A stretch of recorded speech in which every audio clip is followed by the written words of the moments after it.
And ladies and gentlemen, we are live. It is January 3rd of 2022. That is right. We have made it another trip around the sun all in Yay. one piece.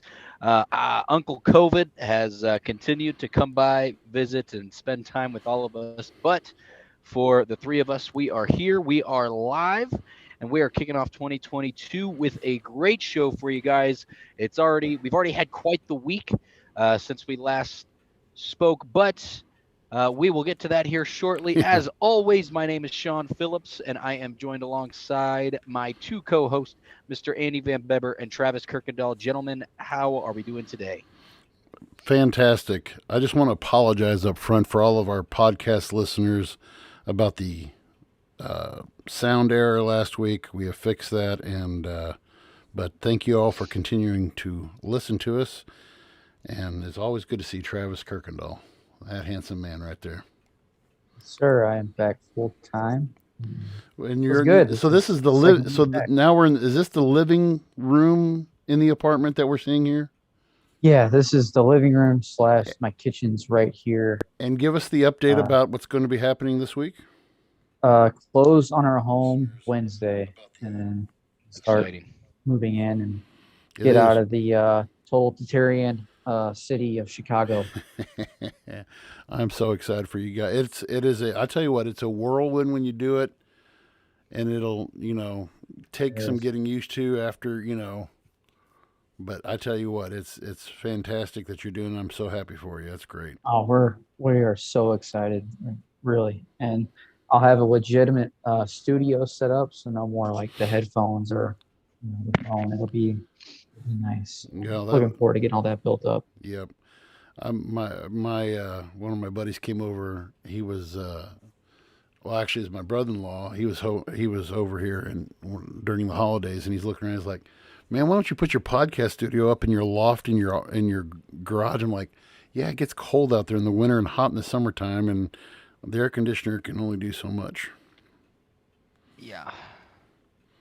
So Yeah, that's one of the funny things about you'd think in a perfect world, um, a garage would be a good setup, but then the more you kind of deep dive into it, the acoustics and the oh yeah, and the weather regulation and what dropping temperatures can do to electronics is not yes, yep, necessarily the yep. best thing. So, well, guys, before we kind of deep dive into everything that we're going to talk about, how was everyone's weekend? How was your guys' New Year? Did you guys do anything fun? For us, we stayed in. It was really low brow. I can say Tony, Julian, and I did a ton of travel in the crazy, Midwest winter that we are finally now getting. I'm sure that as you Yeah. guys have kind of seen across some of these Midwestern states, a little bit of snow is rolling right on in. So it was New Year's family Christmas with my family down in the Pike County area, and then we trekked across the state to Kansas City for Christmas with Tony's family, and then back to City. So it was quite the weekend. Lots of stimulation, not of a break, of rest and relaxation, but nonetheless, good. And now that those are kind of getting back into session, it's back into full swing for me. So how about you guys? Yeah, I mean, I don't, I, I don't think we stayed up last year, and this 2020 we stayed up. But this year I was like, Bryson's like, we're gonna. He was like at 11:15. I thought he was gonna stay up, and we were playing video games. He's like, Dad, I can't hang. And I was like, well, you're a big man for saying that. And he said, I'm going to bed. Happy New Yeah, Year. And I was like, that's and funny. I didn't even watch the ball drop or anything like that. So Oh yeah, I, yeah. I No, didn't even. Were I'll be people completely even? honest. I forgot about it. I didn't even. How big was the crowd in New York? I didn't even see how big the I think crowd they was. said they limited it to like 15,000. Yeah, they Are you limited it, but it serious? still looked Jeez. pretty cool. I Well, mean, when you think about it, like 15,000, like that's a ton of people. When you think about Well, it, like yeah, but for New that's York a City, I whole mean, when entire that's show and some. well, yeah, I wouldn't think that that would be that much Right? No. for New York City. I mean, I don't know, but of course that's just me though Yeah, too. it's No, quite I don't the. know. I wouldn't have But wanted to those be those there. It looked those pretty. Uh, kind of cringe to those big watch. cities, they got to make it make sense. Like you limit to 15,000 there, but then you have MetLife Everybody else is just packed to the brims with but hey, it's an outdoor. So I don't know. I at the end of the day, you know, I'm done trying to make sense of everything. I'm just kind of going with the flow, rolling with the punches. I know. One day at a time. One of my former And students. speaking of individuals that are making it. Go ahead. No, go. I was going to say ahead. one of my former students who's she works as she's a aide in the ER down in one of the hospitals down in St. Louis, and she just posted on Snapchat a while ago. It said, if you don't give a damn, the CDC doesn't give up. So I was like, well said, well put. So one way of putting it. Yeah, I thought so. Yeah, right. So well, what I was going to say is speaking of people just kind of making it up as they go along, those people that follow the NFL, we had there was quite the turn of events that took place. So for those that do follow the NFL, I'm sure you guys saw it in the headlines. For those of you that do not, there is an individual, a wide receiver for the Tampa Bay Buccaneers, named Antonio Brown, that seemed to kind of have a bit of over the course of this past weekend. I'm sure V. We're showing the video as you're talking, Sean. For our viewers. Yeah, we're showing it as you're talking. Go ahead. Yeah. So it was one of those like kind of crazy things where up until we hear it directly from the horse's mouth, we're not going to know what the exact situation was that caused AB to kind of just dip in the middle of a game that the Tampa Bay Buccaneers ended up back winning the way. There was some suspicion that online talking about how he was upset about potential bonus money that he wasn't going to earn. That has kind of been debunked. So I'm not sure if it just came down to discrepancy between him, the coaches. Stuff like this, though, is not new to AB.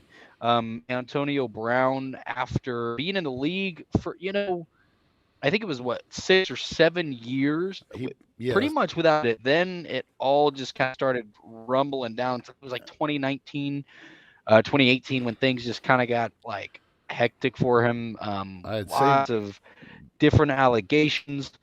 Some of his quite the list of different things bouncing around different teams. Some of the stuff that I did a little research on Antonio today, just about his NFL history, and of course, Sean, his longest stint was in Pittsburgh, and he spent 7 years, so 7 seasons. He had went to Central Michigan is where he went to college, and in some of my research, I looked up his player profile picture in at Central Michigan, and he was smiling. He had his bottom row of teeth. His bottom row of teeth are all gold, and he was just like gritting his teeth, and I was like, wow, good job, pal, way to go. You're But yeah, so I'm trying to find, so his stint then after, so his 7th year with the Steelers, he did a no-no when he did a Facebook Live and a post-game speech. I'm believing this was with Pittsburgh or Los Angeles. I can't remember which one it was, but he did a Facebook Live in a post-game speech by the coach, which you're not supposed to do. And so then he goes to the Raiders, and the Raiders, put up with this crap. I don't even think I'm pretty sure that he did not play a regular season game with the Raiders at all. And then from the Raiders, he went to New England, where he played 1 game with New England, and he was dealing. Bill Belichick, you know how Bill Belichick is. I'm not going to put up with his crap, and that's that. And then from there he goes on. So then he doesn't play. He goes a year without playing. and then he does. Then at Tampa Bay 2 years ago, Tampa Bay had lost, and Sean, I don't even remember this guy's name, but they had a stud receiver that was there with Tom Brady. He got hurt, and it was a season ending, and he told Bruce Arians, "Hey, I need AB. You bring in AB," and he said, "Well, I can do whatever you want. We'll make it work." They win the Super Bowl last year, and AB gets $1 million. He gets $1 million. You talked about bonuses a while ago, Sean. He gets $1 million bonus last year for going to the Super Bowl, and then he was due. Now, why? I don't think he was upset about this, but the reports are true. If he received 80 more, it was 85 more receiving yards and one more touchdown, he was going to get a $330,000 bonus. But according to what Bruce Arians, the coach for the Buccaneers, said in a press conference today, said, "Hey, we went over and we tried to talk him into going." He said, my ankle's not fully healed, and I still think my ankle hurts and everything." And the team doctors were like, "No, we cleared him. He's good. He's, so whatever it was, And then today, I kind of got upset today, I think, with what some of these, people are, making all the, tossing the crazy word around. "Oh, he's just crazy." And I'm just like, and people in the mental health community are wigging out. And I mean, for example, Terry Bradshaw Terry Bradshaw was in need of mental help anyway, but Terry Bradshaw, after, Terry Bradshaw said, I was watching the Fox Post game report yesterday, and he said something along the lines of, they need to lock that guy up in a straitjacket and take him to the mental hospital or something like that. And, I was just like, let's let this, kind of play out. And then CBS, I thought, had a little bit more tasteful, because I had two screens going, and I was geeking out over the whole thing I wanted to see. And then, of course, ESPN didn't really say anything. So, yeah, well, Terry Bradshaw is known for talking out of his ass, and has been very good at it for the last couple of years. How that guy has maintained a job with Fox is, he knows something about someone. Yeah, in the higher ups, like somebody at Fox slept with his daughter or something. I don't know. I think he knows someone that was friends with old Uncle Epstein before he bit the bullet. So it's anywho. But yeah, no, I mean, one of the big things that I'm hearing a lot of people talk about is when Antonio played for the Steelers, he had taken a gnarly hit versus the Cincinnati Bengals against Vontaze Burfict, I think is his name. And so there's a lot of people that are like throwing around the term, like, ever since that hit, Antonio Brown's not been the same. Now, I know a lot of people that have had concussions, and we know that, like, it not necessarily a concussion is necessarily going to cause a huge personality change in you. However, there was one thing. I do know an individual. I'm not going to say this individual's name here, but it's someone we all know, who had a pretty traumatic brain injury back, Travis, when we were still in high school, who was hospitalized legitimately in a coma for a couple of days, and when they came out of that coma, had different personality traits than they had already had. So it's not crazy to think that serious head trauma can cause different things. That the biggest issue that I have, especially with the Antonio Brown situation, is very clearly there seems to be some kind of and I don't want to speak like I'm just guessing, but what it seems that there might be some kind of mental health issue going on, and unfortunately, it doesn't seem that Antonio Brown is going to seek help for that, if that is the issue, or maybe he's just doing his own thing. We don't know. So I'm not going to try to speak and say like, hey, yep, this is the clear thing. And so, I'm not a doctor. I'm not here to diagnose an individual with something that I don't know what's wrong, but it could be a plethora of things.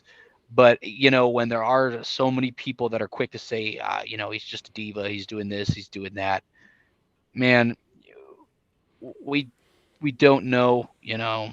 At One, the end of the day, one of the best football players to ever do it, one of the best wide yeah, receivers to ever do it. yep. So for the last couple of years to kind of see how it's gone downhill is actually kind of sad. Do, But do you think as so? we as So do you think? I mean, a lot of and what you just said though is a lot of sources have been talking about CTE though, and have said that it is, but yet and one of our listeners just said, that he knew that he had problems in college too. Just reading about stuff, he knew that he had problems in college. Mhm. And Sean, you're a big NFL guy. I mean, do you think that what is do you think that the NFL has really takes care of their players as far as I mean, we know everything about what Stan Kroenke and all those guys are in it for the money, but when you look down at the individual players and stuff like, I remember back to people like Junior Seau for the Chargers. I'm trying to think of some other guys who had, and as far as brain trauma, and then these guys, and you and I've had countless discussions about guys who are in trouble, especially with the Kansas City Chiefs. Those guys who are in trouble with the law, and I mean, at what point is the NFL going to address player professionality, professionability, whatever you want to talk, professionalism? When is the NFL going to address player professionalism? Here's how you act. Here's what get rid of your guns. Don't be a moron. Don't be a thug. And I'm not saying it to be racist. I'm saying white guys are doing it too. Black guys. I mean, you know, Rob Gronkowski during season, don't go to wild parties in Vegas and don't, I mean, when are they going to address this? I don't think it's ever going to be addressed, and I know I'll be honest, I don't think it should. Um, where the issues with the NFL lie, their players union struggles. Um, their players union struggles big time. If you look at some of these deals that get worked around the last couple of years, they've been for the benefit of the owners. I mean, they're not in the benefit of the players. Um, Adding the extra game, players not getting paid, unless they're Making certain suiting mark. up Yeah. that day, making certain marks. It's the NFLPA as a union has had trouble for a while now. When it comes to battling against the owners, one of the big things is when you look at the NFL. I love, and this is any sport in general, but sports, what's so important about sports is that they are one of the biggest multicultural melting pots that we see. And we see it nationally aired. We see it, televised on air. You know, um, Here's the thing. We know that anybody can be talented at sports. Anyone can have the grit to, it takes a certain level of talent and ability to make it in professional sports, to make it to the highest level. From there, you know, I I don't think it's the NFL's job to say, "Hey, this is how you need to act." Like we're in high school, right? When we went and played basketball games, what do we have to do? But We you're had to dress up in suits, and we had to, or not suits, but we had to put a tie on. Remember that, Travis? During high school basketball, if you try to tell an adult that, like, there's a lot of people that that talk about this because let's say in an NFL team, you've got 21-year-olds mixed in with people that are in their mid 30s who have families, who have children. And then you have the young people that are wanting to go to clubs and do the party scene because they have money, they have fame, they're in great shape. So they've never experienced it before. that is, it is up to the coaches to say, hey, like during this time, right? It's during this time is where we need to be squared, and we need to be squared away. But at the end of the day, people are going to make mistakes, and so that's why here's the thing: is I don't think there needs to be any kind of reform. I don't think there needs to be any kind of revamped professionalism because we don't, there's a lot of jobs out there where what you do in your own time is what you do in your own time. And so it's no different. I mean, the NFL is a business. And for some of those individuals, how they are, how they act, like Rob Gronkowski being the big party doofus that he was, that's how he made money. And why he didn't spend a penny of his NFL contracts. He was spending money that he made off endorsements, that he made off sponsorship deals by being Rob Gronkowski. There's individuals that create their own brands that they are working on building. Other players that sign deals with different companies, like Aaron Rodgers back in the day signed like a $60 million Adidas deal to exclusively wear Adidas. Right.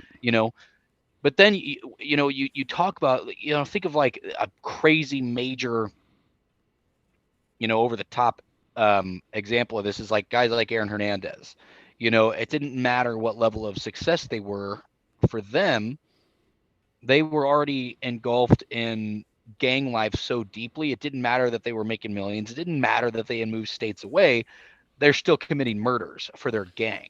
You got guys like, was it not Ruggs was the individual, he had the car accident.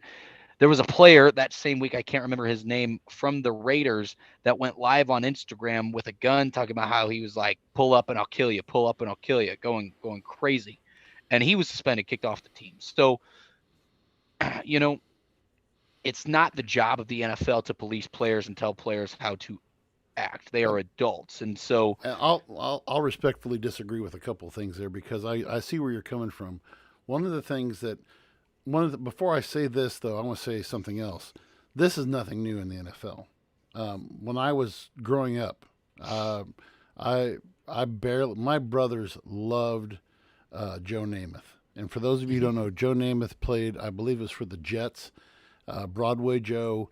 And Joe Namath was a stud quarterback. The man could do, but he had a party lifestyle. I mean, he always had a woman on each arm, wearing the full length fur coat. I mean, he strutted his stuff out where he was at. I mean,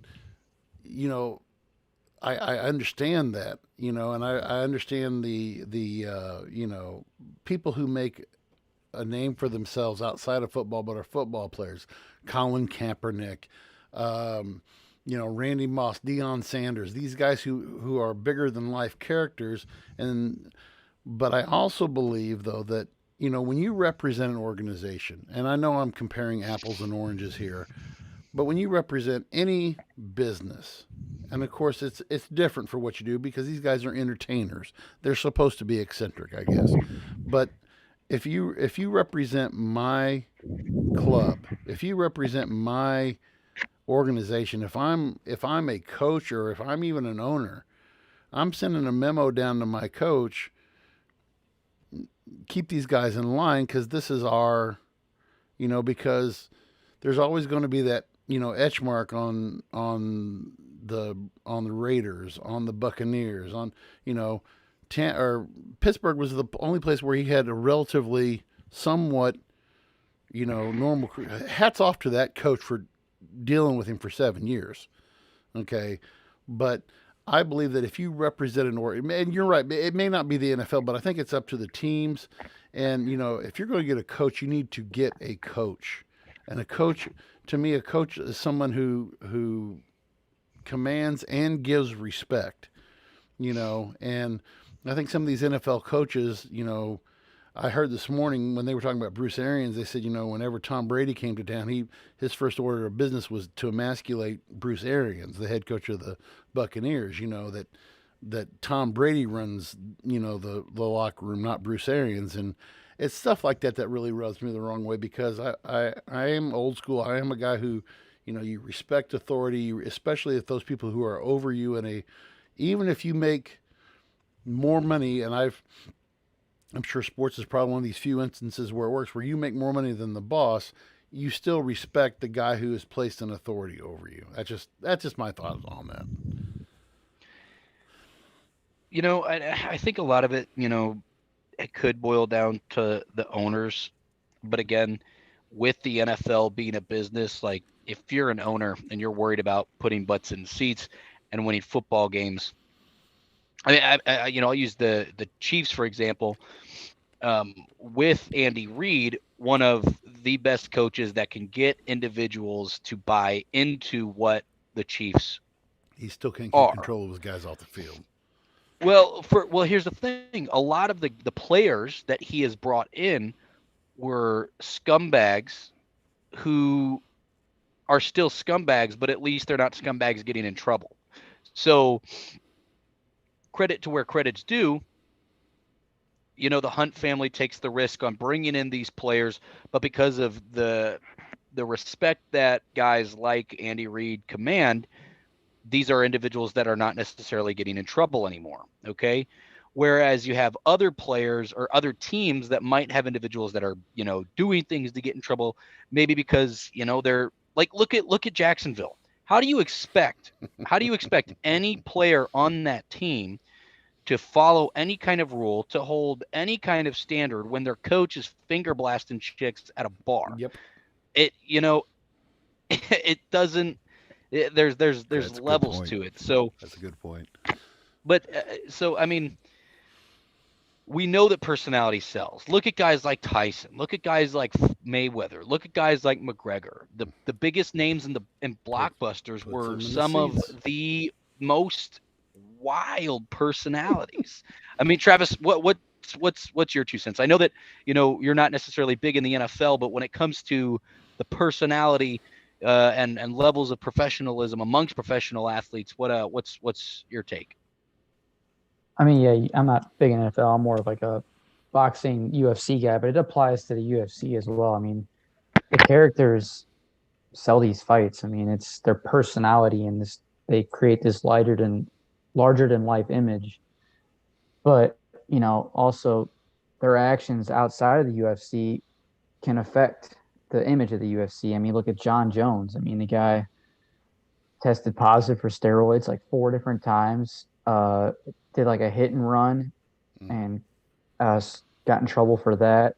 He was recently in, I think it was Las Vegas, and there was like a domestic violence issue with him and his wife while the kids were there. Like it paints a bad image on the organization, and it makes you wonder, when is the organization going to start holding these fighters and or athletes in general? When is your organization, whatever sport it is, going to hold their athletes accountable for their actions? And the fact, in my opinion, as long as these fighters or athletes are still selling and the organization's making the money, I don't think anything Travis, will ever change. don't Like, you think though that Dana White is licking his chops every? I mean, wasn't there a time though? And correct me if I'm wrong on this, Travis.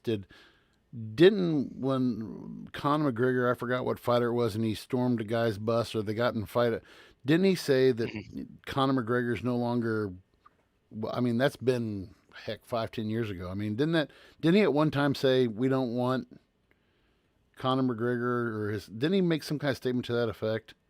yeah, he basically said like Connor's on his own with this kind of thing. Isn't that right, Sean? Like when he got in legal trouble for like destroying that bus in New York.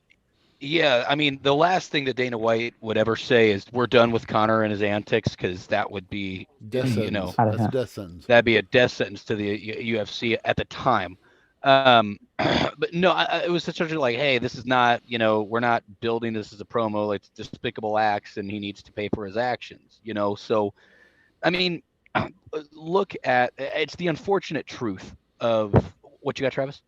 I was just going to add to that. I don't know if you heard, I was talking about the Jon Jones situation, how Yes. he does all this stuff, but like he still sells. Comes back. Like, yeah. Yeah. And go ahead, continue on with your point. Well, what I was going to say is it's any business. Look at the entertainment industry when it comes to, it's kind of weird because television, I would say, is a little bit different because when people have antics, like I'm going to use the music industry, for example. Look at guys like 6ix9ine, okay? Mm-hmm. Guys who have a rap sheet for being a scumbag, continues to be a scumbag, and then stays millions. A Billboard top artist, is making insane amounts of money from a record label, not even as an independent artist, from a record label that is paying him. So it's weird. It's weird what people decide. Again, it boils down to money. Look at when all this kind of stuff was going on. Look at like the situation that Nicki Minaj was in, where she's married to who should have registered as a sex offender. Yes. and then goes on, and then it comes out that her and her husband are online threatening one of the victims of her husband, and yet she's still continues to be one of the top selling female artists in the world. So you got to make it make sense. I mean, at the end of the day, when money is involved, and again, this is just how the world has worked. Look at all the scumbags. Look at guys like Epstein. When money's involved, no one cares. Okay. And it doesn't matter if it's just like antics like getting drunk and being rowdy, or if it's something extremely serious like sexual assault and other scumbag work like that. When there's big dollars involved, money makes the world go round. And unfortunately, that's that's the world that That's we the live in unfortunate. for now, and I don't But see it. that's I been don't a see it theme throughout the changing. history of Let's humanity. since you mentioned that, Sean, let's make that transition over and talk. You mentioned old Jeffrey, and this week or last week, Uncle Jeff. yeah. What was I already erased her name. Ghislaine or Maxwell, yeah, and it looks like I'm not going to say what the guys thought of how it was pronounced, but you know, this was Ghislaine. there we I go. think it's Just line. Ghislaine as well. Yes. Yeah, Now, and I that's probably what the old nickname was. so, God, too soon. God, there we go. Yeah, but how this woman she was found guilty on I believe it was four different I thought 5 or four. 6. Well, one of them didn't. Let me bring that back up again with the Yeah. she was actually an ex-girlfriend of Jeffrey Epstein. They were a couple times. Yeah, so 6 counts that were against her. She was found guilty on 5: conspiracy to entice minors to travel to engage in illegal sex acts. That was count 1. Count 2, conspiracy to transport minors with intent to engage in criminal sexual activity. Count 4, transportation of a minor with intent to engage in sex, and then sex trafficking conspiracy. The one that they did not get the conviction on was count 6, which was sex trafficking of children by force, fraud, or coercion. And so, if you want to read, I think one of the most disturbing. I was probably the king of the Epstein memes when he committed suicide in prison. But just reading about, and we had a work day at school, and I had a few minutes this afternoon. I just was diving into some of the reading about just the 4 women who testified. They only had 4 women who testified at the trial, and that was enough. And 3 of them were under. There was only one woman who went by her full name, and she has told her story and how she was, this Maxwell, basically, and said, hey, I mean, she would groom these girls from basically. I mean, these weren't girls who were down and outers. These were girls whose parents were part of, money circles, powerful people. And hey, your daughter, and there's a lot of different things that make me sick about this. Number one, the parents. Where are the parents at in all of this? Are the parents looking? No, nowhere have I read about. Okay, did the parents look the other way? Was this done behind the parents' back? Was this done with the parents' consent? And and then she would coach these girls, and the one girl who testified said, hey, she patted my breast and patted my butt. She said, oh, Jeff will love you, and this is what you do. I mean, it's just so much disturbing things going on with this. Yeah, it's I was Yeah. reading through that article while you were talking too, and I think we know what happens next. She's found guilty, so now that she's been found guilty, it's going to be another suicide, right? Well, no, and that's the thing that I'm kind of wondering about too, Travis, is that she didn't testify at her own trial, and that was something interesting that she had brought up, and this was probably the wisest move on her part. She did not testify because she said she didn't believe that the state proved beyond a shadow of a doubt that she was guilty of these crimes. what I find interesting is that they're already going to plan appeals because their grounds are going to be the state didn't prove their point that the beyond a shadow of a doubt. But she also brought out a point that she was everything was so skewed against her because Jeffrey Epstein's dead. Her connection, she dated Jeffrey Epstein for a number of years, and then she was her Jeff Epstein in an article in, I believe it was Esquire back in 2005, called her his best friend. So I mean, this woman was obviously was in tight with Jeffrey Epstein, and no pun intended, but that there was so many, and you look at the people who are tied, and that's the other thing that I went to with this. All the people who are tied in with Epstein. Epstein's what they call his little black book. And this was his book of contents. This was what was submitted into, for trial.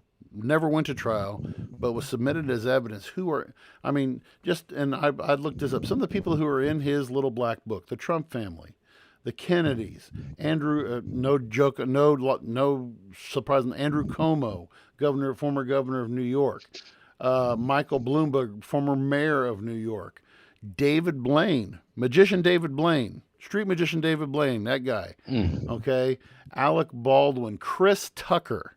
Okay, if you guys remember all the Rush Hour movies, Chris Tucker, Courtney Love, Tom Hanks, Phil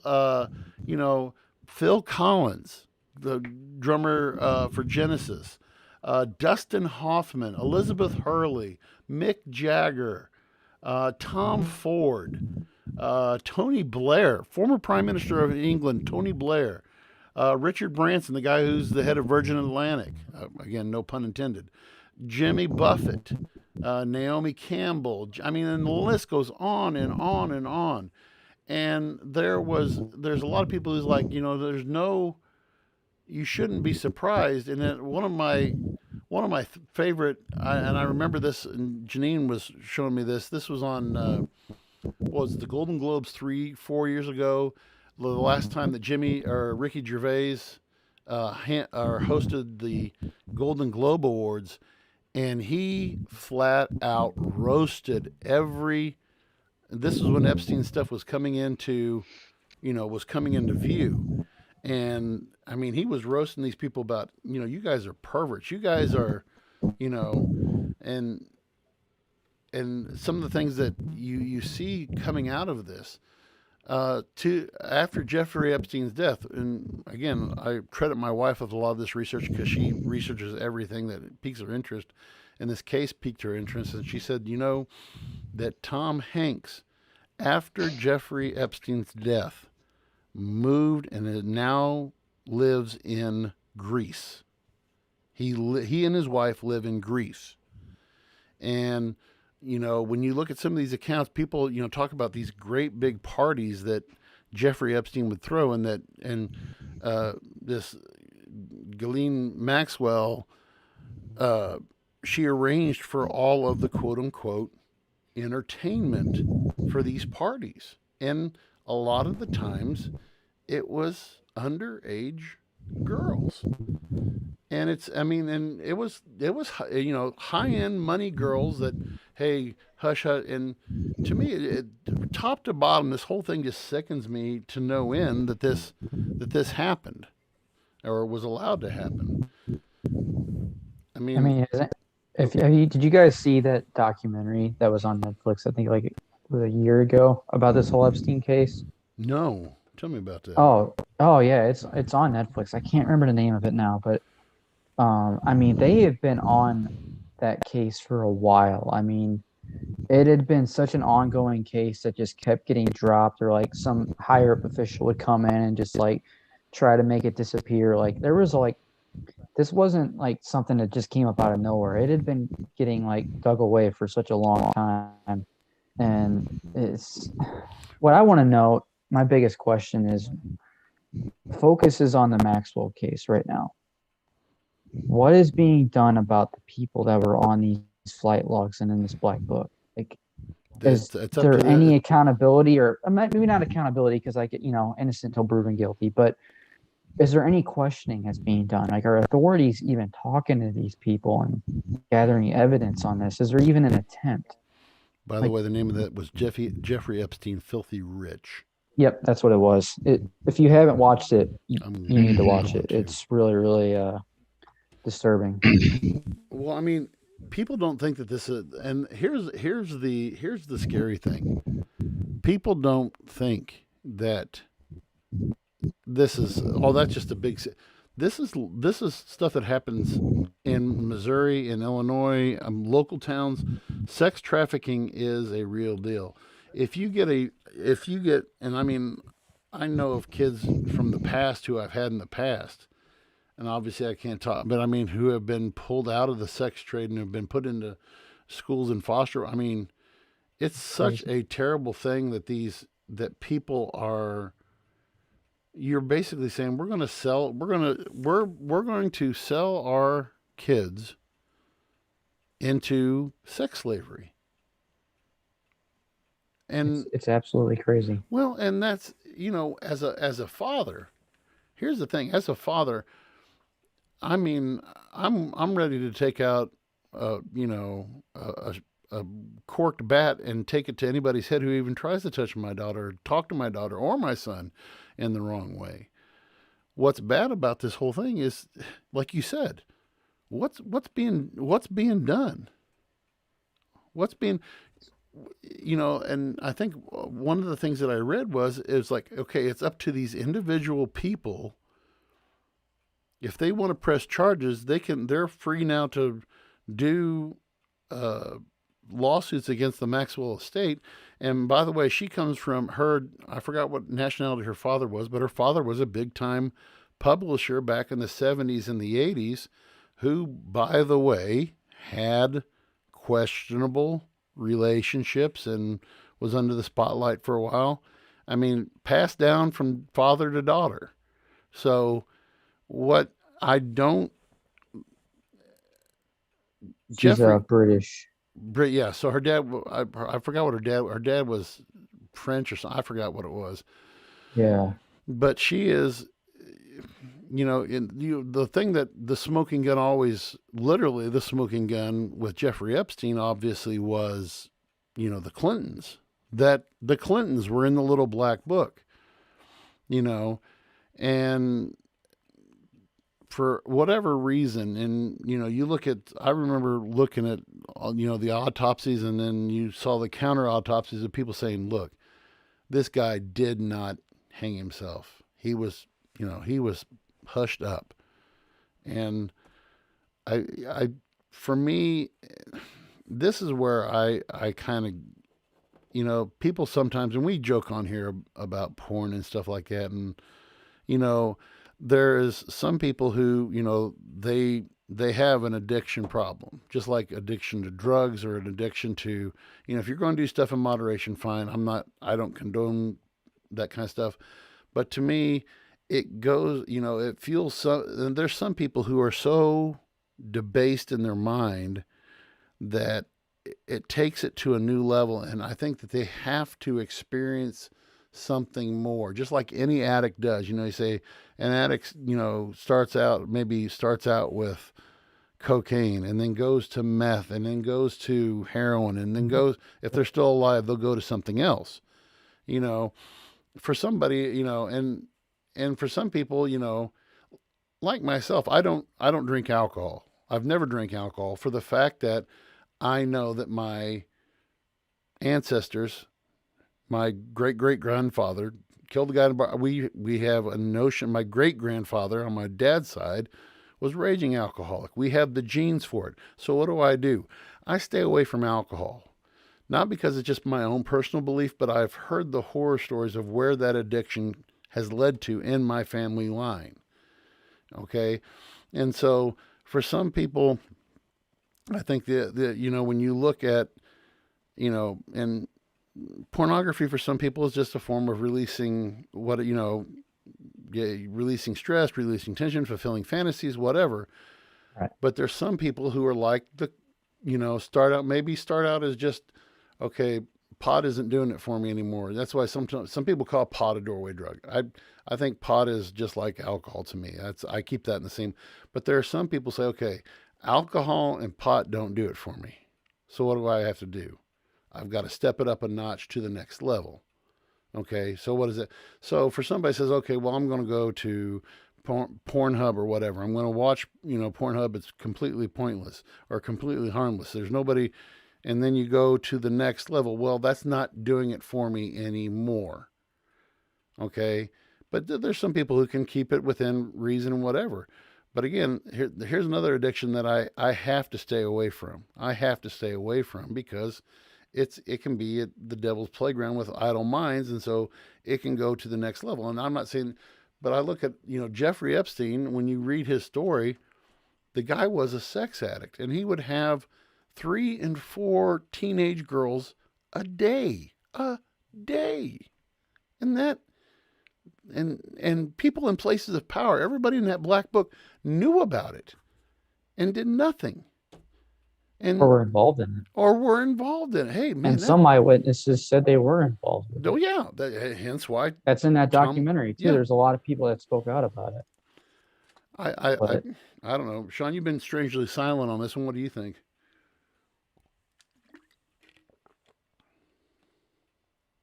I don't know if you can hear it. You're muted. Sean, you're muted, I think. There he is. There you go. I was. Yeah. It really just boils down to there's a lot of really powerful that clearly are in the wrong, and I think that they're just kind of trying to route to their death, to take this with them to the grave. Like, look at Prince Andrew. Oh, that was the other one. Yeah. Seems like they're, he seems like he was one of the real big scumbags, and the royal family trying to do everything they can. I'm surprised that the Queen, hasn't dropped, and Betty was White he the one did, that literally had the picture of him with that girl? I'll get that real quick. Keep on talking, Sean. I'll get that real quick. Yeah. Again, it's like Bill Clinton, that apparently in the Ghislaine case, something, maybe I'm wrong, don't quote me, but it was like 1917 mugged flights. Yes. Yeah, you're right. To Uncle Jeff's house we got cousin Bill with him, and so that was former president of the United States. That we don't know how many times. One of the weird things about the logs, at least from what I've seen, is like guys like Trump allegedly were on there in like 94, 95. Is the last thing that I had seen from Reuters or Rudders, whatever that website is. So. This kind of stuff dates back a long time. Unfortunately, seems like there's going to be a lot of individuals we're not going to have that super hard evidence on. Again, these people with money were probably smart, probably got more people to sign non-disclosure agreements than you could even imagine. And then the fear for a lot of people that haven't spoken out because of what they might think those non-disclosures might, and here's that might entail. Here's that image right there for people who are viewing. So this is Prince Andrew, and this is actually one of the girls who testified in the trial. I think it was the girl who, and what's really, I don't know if but it is awkward. I mean, in the photo here, you see Ghislaine Maxwell. She's standing right there in the photo. And this was, they said that these happened at various locations at the parties they would have. It was one place out in the Caribbean. I can't remember where place it was in the Caribbean, but they had places also in the in New York, like out in the Hamptons and stuff like that. And so, and by the way, Prince Andrew went on record this week as saying, that photo that was used, and I don't remember such and such a. Well, okay, but I'm sorry, the photo places you there. You were there. Sorry, Slick, you're a douchebag and a dirtbag for being with a teenage girl that probably shortly after that scene you probably had sex with her. So I mean, congratulations, douchebag. There was and that the documentary shows how like, they first presented like that picture to him and like questioned like when the media got a hold of it and started questioning about it. I think you could probably find it on YouTube. Like if you look at his body language, he is so uncomfortable. Like he is like, and he's just like, me, like, I don't know who that is. Like it was, you could clearly tell he's lying. And Well, the damning evidence is that Ghislaine Maxwell is in the picture. yeah, like she's in the. She's standing. I mean, look. She's standing right by. She's standing right there in the background. I mean, look. It's like, oh, hey, look, here they are. Here's the lovely couple before they go off. And but I mean, crazy. What is who is the celebrity right now who is big on targeting the sex trafficking? There's he's Ashton Kutcher. Yeah. Yep, Ashton Kutcher, who has, by the way, went to Congress and testified many times. And this guy is an outspoken advocate against sex trafficking. And he basically has said, and some of the stuff that I've read and watched, he's just like, you know, how dare you people in this room stand by and let stuff like this happen. Now, taken out of context, I could say, hey, some of you perverts are sitting up there on this panel, okay, but I don't know. Did I go too far? Am I assuming too much in this addiction thing? Or, how could you imagine somebody getting to that point of saying, I need a young lady who will fulfill my desires, or a young man that, you know, my age won't work and I've got to, you know, what causes a person to say, I'm going to get to this point where I have to have this? That's just the slippery slope of addiction. You start out doing stuff at parties and then eventually you wake up and you're doing it every single day just to feel okay. That's just the nature of addiction. Not to say one's better than the other. They're all terrible, but this one's obviously sickening. And to think that I'm just really disappointed that there hasn't been more of a push for accountability with this whole thing. It's like they're just they don't really talk about it. It's like one of the last things you hear about it in the news all the time. This should be on headlines every day. You'd think that something like this would be bigger than COVID. Oh, you think? This is crazy. People like this love the fact, and this Maxwell thing has already become second page news. Yeah. It's already become second page news, and I think this is the way that celebrities want it to be. They want it to be second page news, below way down below the fold, and say, hey, this is an issue that, because everybody knows somebody who did something to somebody or saw somebody. And I'm like you had people who came out, when Harvey Weinstein, who obviously headed the Weinstein Group and was a successful Hollywood producer who has made a lot of good movies. I hate to say, but has been involved in a lot of good movies. And that is putting it like even lightly. It is weird to find out the amount of involvement that the Weinstein Company has had in the history of Hollywood. It's deep. It is deep. Insane. That was one thing that Janine had watched. Sorry to cut you off. No. Janine, like I said, when she was researching that, I forgot but she researched this, and she's like, do you know that she gave me this list of people who were connected with Weinstein even. And by the way, Weinstein winds all the way back to guess who? Jeffrey Epstein. These guys, it is a sick, tangled web. And yet we let these people be influencers in society. These are the people who are lecturing us about socialism. These are the people who are lecturing us about, what's right and what's pure and what's good and what's bad and how these people are terrible and how I'm like, and here's the thing. None of us have the right to say that we are right and just in anything. because we all have something, and for some people it may be a little bit darker than others, but we need to call it out and call it what it is. When something like this, when some kind of travesty happens like this, you got to call it out. You know, I mean, I think back, and I just historical reference. 19 early 1800s, 1900s,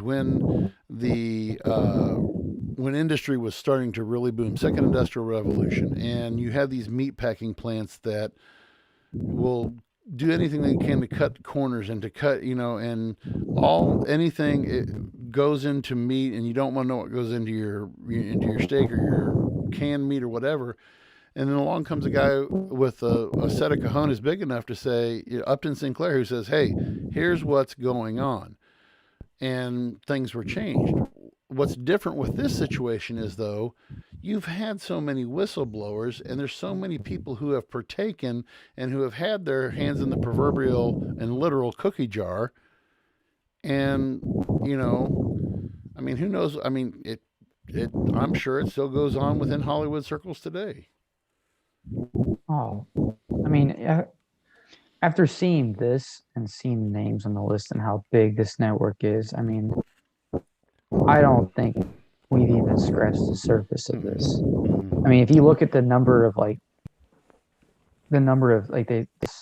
estimated number of kids that are like taken for sex trafficking every single day, I forget what the number actually is, but I remember it being something absolutely ridiculous. And you wouldn't think a place like the United States would have it that bad, but it's absolutely terrifying. It's scary. I mean, I can only imagine being a parent and knowing statistics like that. Like, it's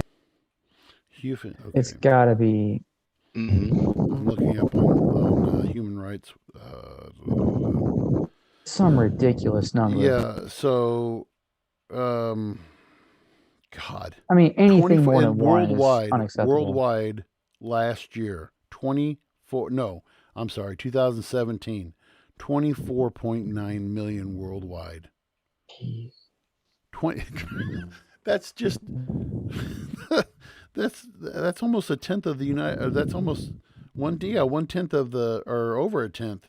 20. That's almost 20% of the U.S. population. So yeah, this goes way beyond Hollywood. This is obviously a world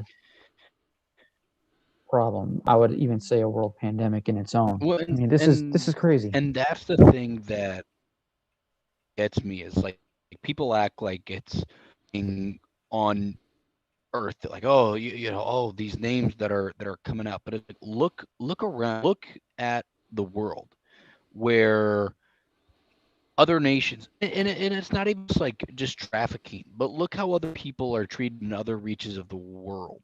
Okay, look at, like, you know, in some of those areas, like so one of our movies of all time, Travis, Blood Diamond. Okay, look at areas like that, how people are still taken into slavery. Okay, to this day, slaves still exist, and so when people get so surprised, like it's frustrating. Or when you look at, like, so when you're like, okay, oh, how could all these elitists get away with all this kind of stuff? Okay, well, look at it this way: those elite, whether it be Hollywood, whether it be political, and political, it doesn't even remotely support, because look at it this way, and I might get a lot of flack for this, but what are some of the, and again, it's a stereotype because it's true. Look at when it comes to college, right? What organizations are kind of deemed as the sketchy ones you want to stay away from if you're a young lady? What organizations at a university? Sororities. They might host parties. Fraternities, right? Yeah, fraternities and Greek life. Yep. Greek life. So think of fraternity, right? And think of when it's a stereotype too. Whenever, like, we watch like Greek movies about some of the weird parties they throw, or some of the weird, like, initiation stuff that they do to like their incoming freshmen and that kind of stuff, right? Man. Those are the kind of individuals. Yes, but again, those are the kind of individuals who use their connections through Greek life to obtain political office, right? To do the networking, to land large jobs. So then let's say like again, this is a hypothetical, but let's say it's one of those extreme case, Greek life at some ridiculous university where, behind closed doors, they've been shoving hot dogs up incoming freshmen's ass for, generations, right? Let's just hypothetically say. What makes you think that an individual that might do that, it happens to them their freshman year, and then they go on for 3 years to do it to all the incoming freshmen, and now they're a businessman, now they're making money, now they're, in networking with these elitists? What makes you think that that kind of behavior just stops? No, Why would it just it's a cult? So they're talking. Now that's why there's eyes wide shut parties. That's why there's all this kind of crap that people act so surprised on. It's like, hey, it's happened. And then go back in history. Look at the socialites of the Greeks, the Romans. The Romans were terrible. Hell, even it has always been that way. And now because of technology, we are, and the voices that we have finally, are paying the price, and hopefully we continue to make strides to put an end to it. But, the Ashton Kutcher thing's tough because I really like Ashton Kutcher. I like a lot what he's doing, but look at who his best friend is, Danny Masterson. Yeah. Look at what he's done. God, look at what he's been accused of. Yeah. And it's tough. It's tough to figure out who you can trust and who your eyes really So are. let this number sink into you for a second, gentlemen. According to Human Trafficking Institute, 2020, $99 billion US dollars were generated in profit from the sex trafficking trade. $99 billion. Hang on, we're profited? It is also one of the world's largest criminal enterprises that generates $99 billion in profit. I just read that directly from what I have right here. Did they report it to the IRS? Oh, God. I hope so. Yeah. That's a real thing, people, by the way. Yeah, by the way, I didn't have time to bring up the screen. We can close out with this real quick. But so if you have not read, or it has, this, obviously with the new year, the 2021 tax code has been made public. And if you have not read it, it's only, of course, 140 pages long, but I'd heard this and I looked this up and I sent it to the guys today. Let me just read three things. I would show this to you, but it talks about income that you need to report. Okay. Item number one. This is on page 60. Page 72. 72. Stolen property. If you steal property, you must report its fair market value and your income in the year you steal it, unless you return it to its rightful owner in the same year. Great. Another one that I found here. Let's see the other one. Illegal activities. Income from illegal activities, such as money from dealing illegal drugs, must be included in your income on Schedule 1, Form 1040, Line 8Z, or on Schedule C, Form 1040, if from your self-employment activity. And then, of course, the last one that I found right before we went on the air tonight, bribes. If you receive a bribe, included in your income. Fan-freaking-tastic. Pay your government. Pay Uncle Sam. Oh, man. And you just might get a $1,400 check this year. Well, if you're lucky, you'll. Hey, Yeah. One will hope. Keep paying your taxes. Let's do it the old Pike County way and have more kids this year, and that's more money back on taxes. More kids to marry. Gentlemen, I enjoyed our conversation. Folks, I know we ran a little bit late, but we do appreciate for those of you guys that have stuck behind and listened to us. And then for those of you guys that are going to listen on your drive, your lunch break, wherever it is you guys choose to give us a listen, we definitely do appreciate it. Again, this week was kind of a bit all over the place with things that was going on in the news. So hopefully we got to rope it back in. Didn't even get to Betty Hey, White. we'll talk about it just next week. like her, we'll let it ride for quite a while longer. Yeah, because trust me, when it comes to Betty White, I'd love to do a little research just to pay her better homage. But So. gentlemen, I had a great conversation. I hope the both of you guys have a great rest of your week. Is there anything you guys would like to throw to our listeners before we sign off for the evening? We are one last thing, and I'll try not to take too long on this. One thing I shared with Sean last week. No, you're good. We want to put a goal. Right now, we are at, I believe, we have 25 subs. YouTube is our kind of where our low end. We pick a lot up off us. Like I said, Spotify and Apple Podcasts is pretty much our big players where we get. And I will mention this, and then I'll show it to Sean Travis later. We did have a Russian commenter tonight, and I am not making that up. We had a Russian. So there we go. Dasvidanya to our friend in Russia, whoever you were. I did not understand what you commented, but thank you for commenting. But we would like, and we're going to push this in the coming weeks. And Sean says it all the time, but we would ask to invite you to share us. And I know Sean says that all the time. We have a goal. I don't want to share the number right now on YouTube, but we have, Sean and I'll share it with Travis later on, but I looked up to get us to where we need to be. And I'm entering us into a program with this episode onto Spotify for monetization on Spotify. It's not all about monetization, but it also gets us pushed out there more. And we would like for you to share. I'm going to be putting a post out on my own personal Facebook this week. We ask that you share. You may not listen every week. That's okay. You don't have to listen every week, because some weeks are more exciting and some weeks are more boring. And sometimes we have really great guests, and sometimes, so we are asking, please share.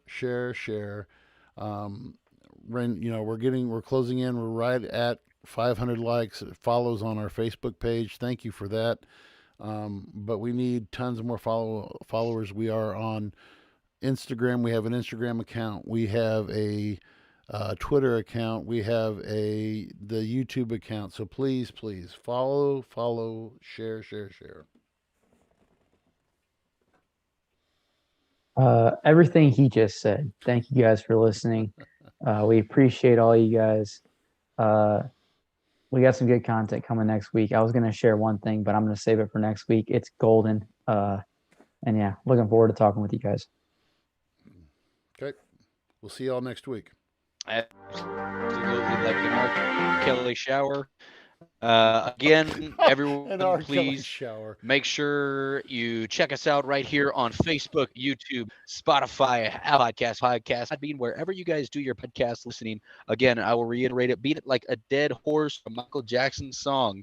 Please give us a like, give a share, tell a friend, be a friend, all that good stuff. So, again, from the bottom of our hearts, 2022 is going to be a big year for us, and a lot of that just depends on the support that we get from our fans and our listeners. So, again, thank you all much, and I can't wait to speak to you guys. See you.